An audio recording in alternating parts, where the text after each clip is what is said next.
Hello friend, teach पे channel में आप सबका स्वागत है। तो आज हम लोग एक ऐसे टॉपिक्स के बारे में बात करेंगे जियोग्राफी में, जो कि बहुत इंपॉर्टेंट है यूपीएससी एग्जाम के लिए। तो आइए ध्यान से आप लोग सुनिएगा। पृथ्वी के भीतरी भाग से जब गैसें, मैग्मा, राख आदि पृथ्वी की सतह पर दबाव से ऊपर आती हैं, तो उसे हम क्या कहते हैं?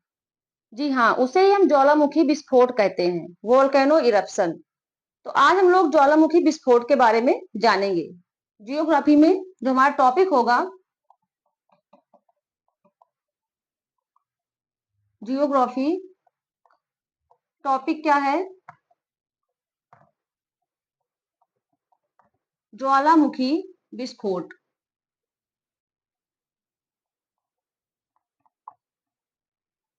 इसको बोलेंगे वोल्केनो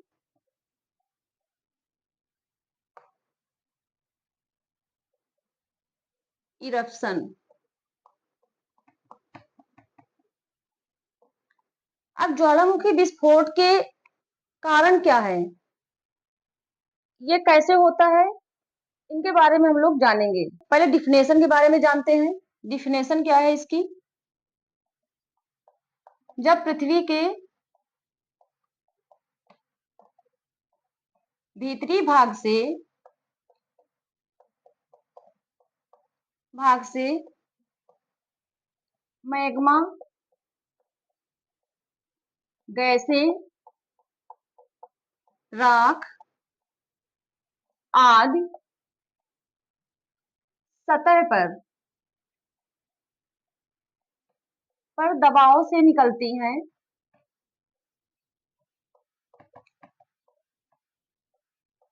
तो इसे हम क्या कहते हैं? ज्वालामुखी निकलती हैं। तो इस प्रक्रिया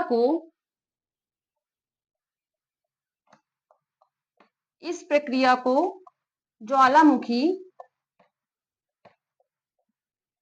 विस्फोट कहते हैं।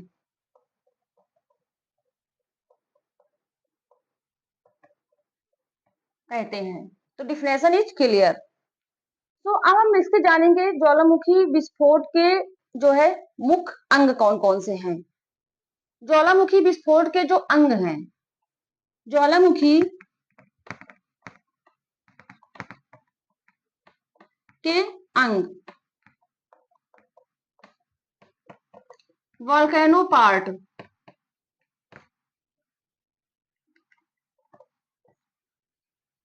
इसके अंग कौन कौन से हैं? ज्वालामुखी छिद्र,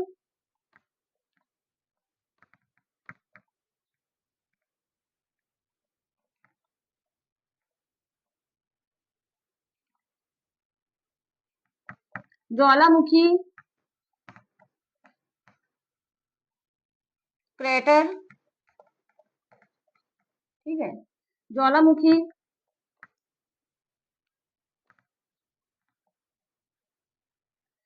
संक, ज्वालामुखी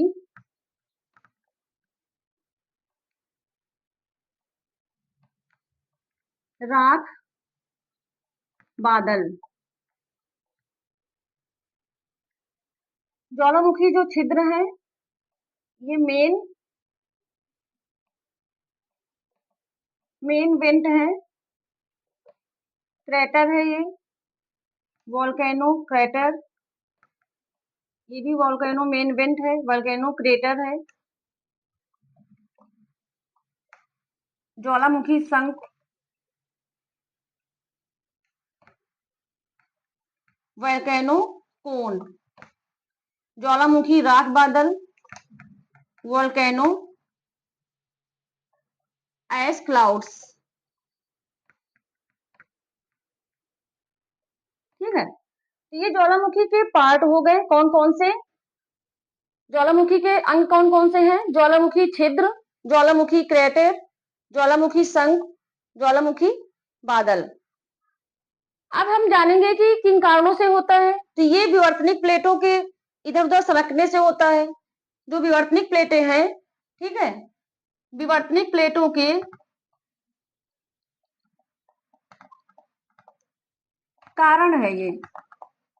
विवर्तनिक प्लेटों के सरकने से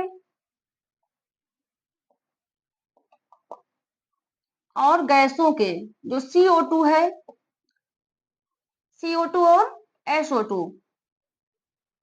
इन गैसों के फैलने से भी होता है, फैलने से, ठीक है।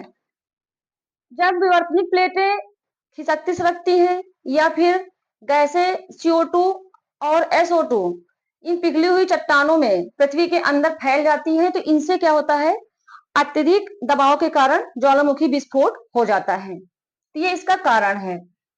ज्वालामुखी जो अंग है, वोल्केनो पार्ट, इनमें जो छिद्र हैं, वोल्केनो मेन वेंट को क्या बोलेंगे, मुख्य छिद्र को, जिसमें मैग्मा सतह से बाहर आता है।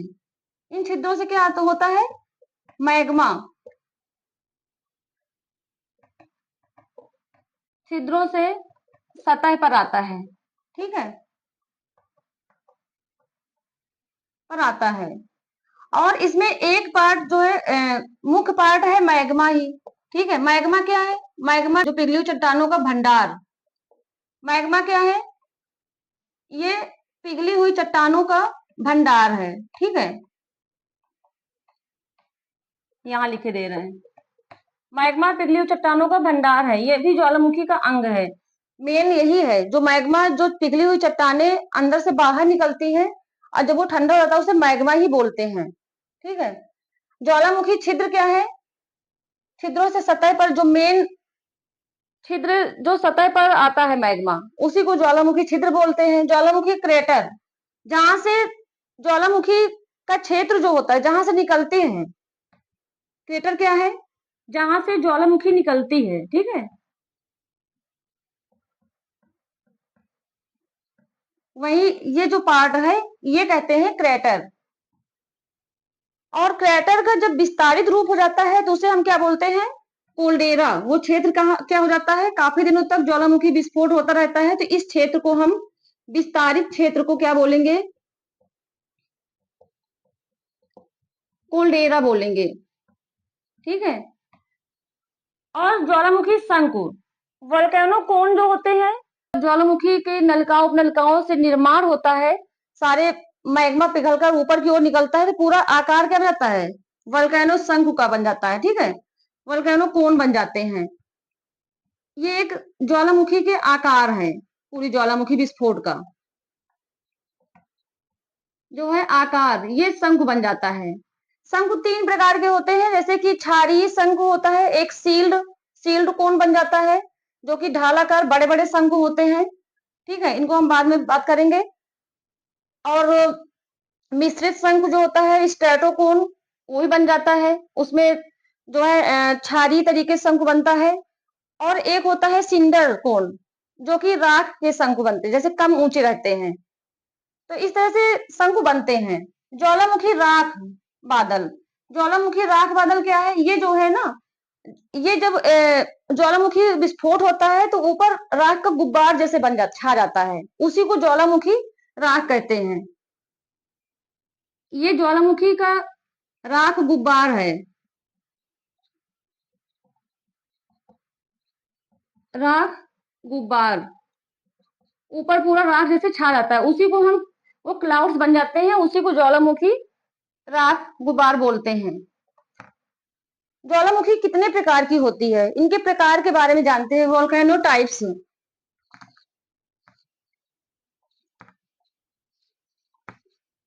नो टाइप्स बोलते हैं ज्वालामुखी प्रकार,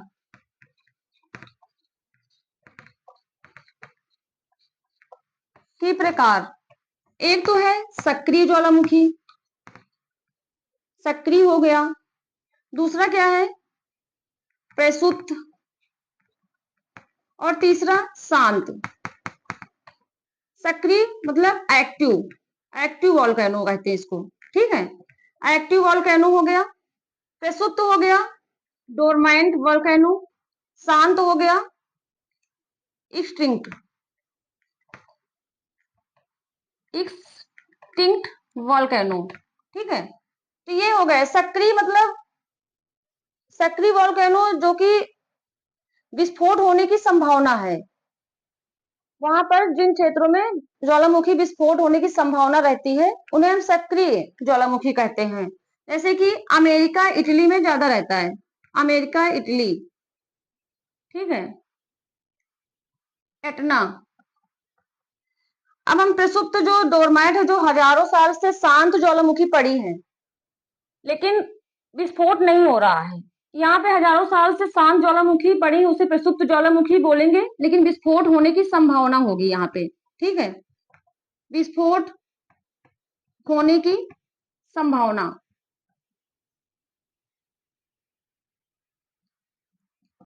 जैसे कि माउंट फूजी में, माउंट फूजी जापान, और कहाँ पे, माउंट फूजी जापान, और एक किलिमंजारो तंजानिया, ठीक है, तंजानिया। यहाँ पर जो है विस्फोट होने की संभावना रहती है, प्रसुप्त है लेकिन विस्फोट होने की संभावना रहेगी। शांत जो है इंस्टिंक्ट वोल्केनो, शांत ज्वालामुखी का प्रकार जानते हैं, ये शांत है, हजारों सालों से शांत ज्वालामुखी पड़ी हैं, यहाँ विस्फोट होने की संभावना नहीं है, ठीक है, विस्फोट होने की संभावना नहीं है। कहाँ पे शांत ज्वालामुखी, जैसे स्कॉटलैंड, श्रीलंका, स्कॉटलैंड, श्रीलंका। तो इस तरह से हम लोगों ने देखा कि ज्वालामुखी के जो विस्फोट है, वोल्केनो इरप्शन, वोल्केनो इरप्शन, ये है ज्वालामुखी के अंग हो गए, ये समझा आप लोगों ने। मैग्मा पिघली हुई चट्टानों का भंडार है, ज्वालामुखी छिद्र है, मैग्मा छिद्रों से सतह पर जहां आता है, ज्वालामुखी क्रेटर है, वोल्केनो क्रेटर, जहां से ज्वालामुखी निकलते हो क्षेत्र उसको बोलते हैं क्रेटर, और ज्यादा विस्तारित क्षेत्र हो जाता है तो उसे हम बोलते हैं क्या, कोल्डेरा। ज्वालामुखी शंकु, जो वोल्केनो कोन बनते हैं, ज्वालामुखी जब विस्फोट होता है तो वो लावा निकलकर बाहर की तरह ऐसे से नलिकाएं निकलती हैं, तो उन्हें हम वोल्केनो, जैसे यहाँ पे देखिए, ये मान लो ज्वालामुखी का क्षेत्र है, यहाँ से ज्वालामुखी विस्फोट हो रहा है। अब देखो ये जो भाग है, ये जो भाग है, ऐसे से ज्वाला ऐसे ऐसे निकलेंगे लावा नीचे से, तो ये क्या पार्ट हो गया नीचे का जहां से निकल रहे हैं, इसे हम क्रेटर बोलेंगे। और ये जो छिद्र है, इसको वोल्केनो मेन वेंट बोलेंगे, ठीक है, मेन छिद्र। अब ये जो ऐसे से आकार बनेगा, ऐसे से निकलेंगी, तो इसे हम ये शंकु आकार के बन जाएंगे, ये नलिकाएं होंगी, और जो बीच वाला पार्ट है ये ऐसे बन जाएगी, ये नलिका जैसी, इसे हम पानरूप बोलेंगे, क्या बोलेंगे, पानरूप, ठीक है। तो ये आपको मैंने समझा दिया, शायद आप लोगों को समझ में आया हो। और शंकु आकार का ये बन गया पूरा, जितना भी पार्ट है ये शंकु आकार का, ये शंकु बन गए, इन्हीं को हम बोलते हैं सील्ड कोन, सिंडर कोन और स्ट्रेटो कोन, जो कि ढालाकार शंकु बनते हैं, कुछ बड़े बड़े जो बनते हैं, और सिंडर कोन जो होते हैं वो कम ऊंचे रहते हैं, ठीक है। और जो क्षारीय शंकु होते हैं जिनमें नलिकाओं और उप नलिकाओं से इनका निर्माण होता है, 3 प्रकार के शंकु बनते हैं। और ये क्रेटर भाग होता है, इसी को क्षेत्र जब ज्यादा दिन तक ज्वालामुखी विस्फोट होता है तो इसी में कोल्डेरा इसको बोलते हैं, जब विस्तार हो जाता है इस क्षेत्र का क्रेटर का, तो इसे हम कोल्डेरा बोलेंगे। तो ये शायद आप लोगों को समझ में आया हो। अब इस तरह से ये ज्वालामुखी के प्रकार देखिए, सक्रिय ज्वालामुखी है, सक्रिय जो एक्टिव ज्वालामुखी बोलते हैं इसको स्ट्रेटोवोल्केनो ही बोलते हैं। तो ये अमेरिका इटली में इन देशों में होता है। प्रसुप्त जैसे है डोरमाइन विस्फोट जो होता है, डोरमाइन वोल्केनो, यहाँ पे संभावना रहती है, काफी दिनों से, हजारों सालों से शांत ज्वालामुखी पड़ी रहती है और ये प्रस्तुत अवस्था में होती है, लेकिन विस्फोट होने की यहाँ संभावना होती है, जैसे माउंट फूजी जापान और किलिमंजारो तंजानिया में। अब शांत ज्वालामुखी क्या है, शांत इंस्टिंक्ट वोल्केनो जो है हजारों साल से शांत पड़ी है, और लेकिन ये जो है इनमें संभावना नहीं है, ठीक है, पड़ी है लेकिन संभावना नहीं है। तो ये स्कॉटलैंड, श्रीलंका जैसे देशों में, शायद आप लोगों को समझ में आया होगा। ज्वालामुखी विस्फोट होता कहाँ है, सबसे ज्यादा इंडोनेशिया में होता है, सबसे ज्यादा इंडोनेशिया में होता है, और वहां जो है जो SO2, इससे जो गैसें निकलती है, SO2 की मात्रा ज्यादा होती है, सल्फर की, ठीक है, SO2 जो है सल्फर की मात्रा अधिक होती है। तो इससे क्या होता है कि इंडोनेशिया में जो लेबर जो काम करने वाले हैं, अब वहां का क्षेत्र तो पूरा प्रदूषित हो जाता है, पूरा चारों तरफ बड़े बड़े लावा भी निकलते हैं। तो वहां पे जो ये गैस है, इसकी गंध के कारण उन लोगों के जो है बीमारियां पैदा हो जाती हैं लेबरों को, और वो लेबर्स जो है कुछ दिनों बाद पीड़ित हो जाते हैं कैंसर से। तो इस तरह से इंडोनेशिया में ज्यादा ज्वालामुखी विस्फोट होता है। तो आप लोग इसको पढ़ते रहिएगा, नोट करते रहिएगा, टीच पेस चैनल से जुड़े रहिएगा और इसको शेयर भी करिएगा, कमेंट भी करते रहिए वीडियो कैसा लगा आप लोगों को। तो मिलते हैं नेक्स्ट वीडियो में, तब तक के लिए धन्यवाद।